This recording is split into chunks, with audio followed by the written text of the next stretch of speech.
Forms of business organizations. What are the two major types of business organizations? We have the public sector and the private sector. The public sector, these are organizations that are owned by local or national government, wherein profits are used in the organization. While private sector, these include businesses that are owned by private individuals and they keep any profits for themselves. We have different types or forms of business ownership in the private sector. It includes the following. We have partnerships, private limited companies, public limited companies or PLCs. We have franchises, sole traders, and we also have cooperatives. Sole proprietorship or sole traders is a type of business entity owned and operated by a single person. This is a one-man show. It can employ others, but the owner is the sole proprietor. It is easy to set up with few legal regulations. It does not require a lot of money to set up. Money usually provided by the owner. They are an incorporated, meaning that legally the owner and the business are the same, and they have also unlimited liability. Advantages we have ease and cost of formation, there is secrecy, distribution and use of profits, control of the business, government regulation, taxation, and of course, this is easy to process the closure of the business if ever they will decide, or the manager or the owner will decide to close the business for some reasons. Sole proprietorship disadvantages, however, we have owner's lack of ability and experience, difficulty in attracting good employees, difficulty of raising capital. It has a limited life of the firm and unlimited liability of the provider. Another type of business organization, we have partnerships. It is a legal association of two or more persons as co-owners of an incorporated business. Two or more people run the business that aims to make a profit. Maximum number of partners is usually 20. Money usually provided by the partners. Partnership agreement or deed of partnership may be used.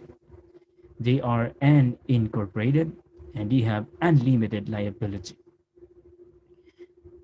Advantages of partnership business is that it's is ease of formation. It can easily be formed and pooling of knowledge and skills, more funds available, motivation to work hard, ability to attract and retain employees, and there's also what we call tax advantage.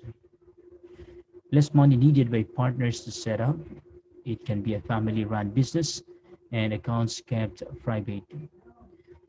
However, there are also disadvantages for partnership that includes unlimited liability, limited life, potential conflict between partners, difficulty in dissolving the business. Types of partnerships. It is classified according to the liability of the partners. We have general partnership and limited partnership. General partnership is an association of two or more persons, each with unlimited liability or actively involved in the business, while limited partnership is an arrangement in which the liability of one or more partners is limited to the amount of assets they invested in the business. Limited partnerships, known as a limited liability partnership or LLP, these are possible in some countries such as the United Kingdom, offers partners limited liabilities. Shares cannot be bought or sold, and it has separate legal identity. Corporation or private limited company, this is an enterprise chartered by law with most of the legal rights of a person, including the right to conduct a business, to own and sell property, to borrow money, and to sue or be sued. Shares usually owned by original sole trader, family, relatives, friends, and employees. Stockholders are owners of corporations. Corporation advantages, we have limited liability, ease of expansion, ease of transferring ownership, relatively long life, greater ability to hire specialized management. Corporation disadvantages, it's more expensive and complicated to organize. It may start operations only after receiving a certificate of incorporation from the Securities and Exchange Commission or SEC. Components of the articles of incorporation, it includes the name of the corporation, the specific purpose or purposes, principal office of the corporation, and the term of existence of the corporation. It also includes names, nationalities, and residences of incorporators, number of directors or trustees, names, nationalities, and residences of directors, and the amount of authorized capital stock. Disadvantages of corporation includes double taxation, more extensive government restrictions, and reporting requirements. Employees lack a personal identification with and commitment to corporate goals. Joint ventures, okay, there are two or more businesses here work closely together for a particular project.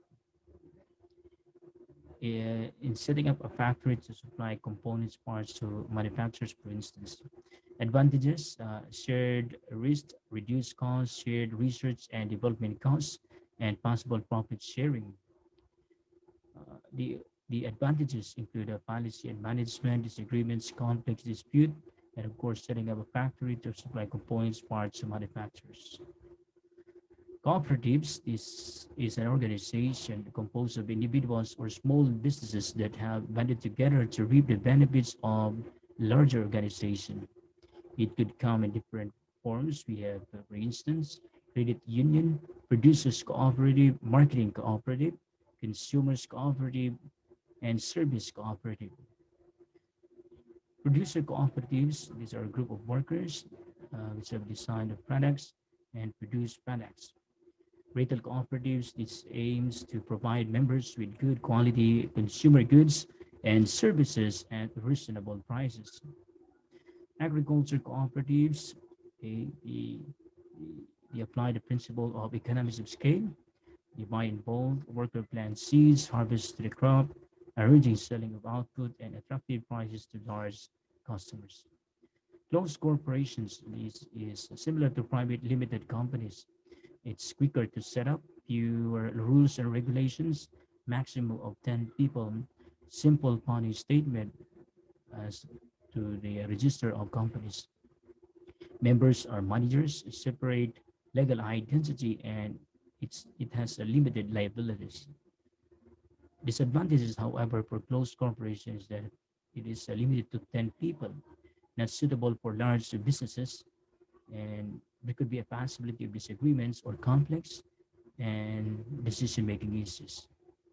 Franchising, franchise businesses give benefits to both the franchisor and the franchisee, but they must both contribute to capital enterprise management. Okay, that's for the franchisee. While for the franchisor, it contributes the original idea, use of brand name and products, as well as advertising and training. This is, for example, here the franchise restaurant. The franchisor, okay, a large business, product or service idea, does not want to sell to the public directly. So, for example, McDonald's and Swenson's. The franchisee use franchisor's product or service idea and sells it to the consumer. Franchisor advantages.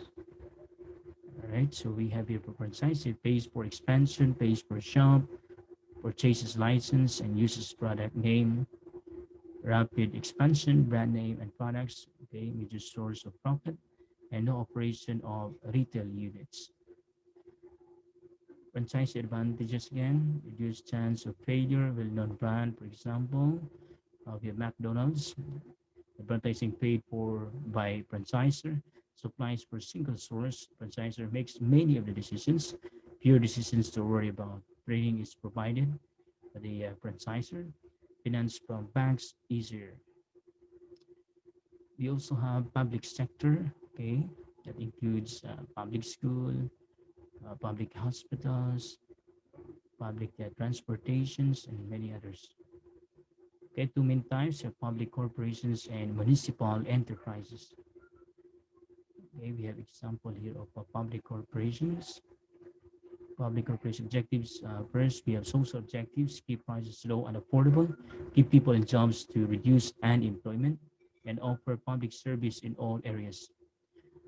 Issues here, keeping to objectives cost huge amounts of money, often make huge losses, and some is often paid by the government. Public corporation objectives, the other objectives, you have reduced costs, even at the cost of jobs, increase efficiency, operate like a private sector firm, cut services that make a loss, some consumers lose out, corporatization, public corporation running as though it is in the private sector, not public sector preparing for privatization. Advantages here includes essential or necessary services owned and controlled by government, natural monopolies, open business, and secure jobs, availability for public use. You have, for example, here, this is BBC News in America.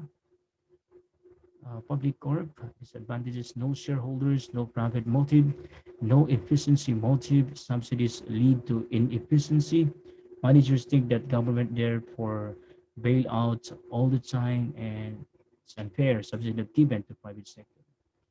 Disadvantage, however, we have lack of incentive, increased consumer choice, increased efficiency, used for political gain, offering more jobs at election time.